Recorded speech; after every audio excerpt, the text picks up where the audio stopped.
Hello ma'am साहब साहब ഇച്ചിരി കൂടി ലെമണും ജിഞ്ചറും ഉണ്ടെങ്കിൽ क्या मैम കുറച്ചും കൂടി ടേസ്റ്റ് ഉണ്ടാവും. क्या बोल रहे हैं मेरे समझ में नहीं आ रहे कुछ नहीं भाई साहब, इनके पिताजी रसोई में काम करते थे। अच्छा खाना बनाने की बहुत शौकीन है। രസോയി में काम करना अच्छा कुछ नहीं करना. ഏയ് എന്റെ അപ്പനെ ദാ ആ കാണുന്നില്ലേ അതുപോലത്തെ 5 ഹോട്ടൽ ഉണ്ട് അറിയോ? എനിക്കറിയാലോ, ഞാൻ വെറുതെ ഹലോ പറഞ്ഞല്ലോ.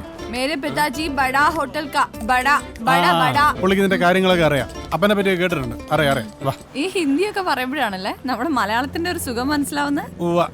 ഒരു കണക്കിന് ഇതുപോലൊരു മഹാനഗരത്തിൽ ഒറ്റയ്ക്ക് വന്ന് പെടുന്നത് വലിയ കാര്യമാണ്. ഏത് കണക്കിന്? ഇടി ഒറ്റയ്ക്ക് വന്ന് പെടുമ്പോൾ നമുക്ക് പരിചയക്കാരും ഇല്ലാതാവുമ്പോൾ നമുക്ക് നമ്മളെ ഉള്ളൂ എന്നൊരു തോന്നൽ വരും. അപ്പം നമുക്ക് പരസ്പരമുള്ളൊരു വിശ്വാസം, സ്നേഹം അതൊക്കെയും കൂടും. അത് നേരാ.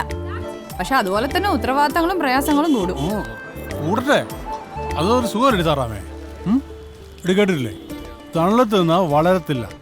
കാഞ്ഞിരപ്പള്ളിയിലെ തണലത്തൊന്നും മുംബൈ മഹാനഗരത്തിലെ വെയിലത്തോട്ട് വിധി നമ്മളെ പറിച്ച് നട്ടേക്കുവാ. അപ്പം നമ്മൾ ഇവിടുന്ന് വളർന്നങ്ങ് പൊങ്ങും. ഓ എനിക്ക് മാനോ മുട്ടിയൊന്നും വളരണ്ടെന്നേ. ഒരു കൊച്ചു കോഫി ഷോപ്പ് സ്വന്തമായിട്ട് ഞാൻ പേരും കണ്ടുവച്ചിട്ടുണ്ട്. സാരാ ജീവൻസ് കോഫി ക്ലബ്. എങ്ങനെയുണ്ട് ബിസിനസ്? അപ്പച്ചന്റെ മോള് തന്നെടി. ആട്ടെ, ബോംബെയിൽ ഒരു കോഫി ഷോപ്പ് ഇടാൻ എത്ര രൂപയാവും അറിയാവോ? ഞാൻ ഇട്ടുകൊണ്ട് വന്ന ആ ഡയമണ്ട് നെക്ലസ് മാത്രം ഊരി വിറ്റ എത്ര കിട്ടുമെന്ന വിചാരം? എനിക്കറിയത്തില്ല. എനിക്ക് ആകെയുള്ളൊരു പരിചയം അമ്മച്ചിയുടെ 2 പവൻ വളയാ. അത് തന്നെ ബാങ്കിൽ നിന്ന് ഇറങ്ങി ഞാൻ കണ്ടിട്ടേ ഇല്ല. അത് പോട്ട് പറ, എത്ര രൂപ കിട്ടും? 25. 25,000 രൂപയെ?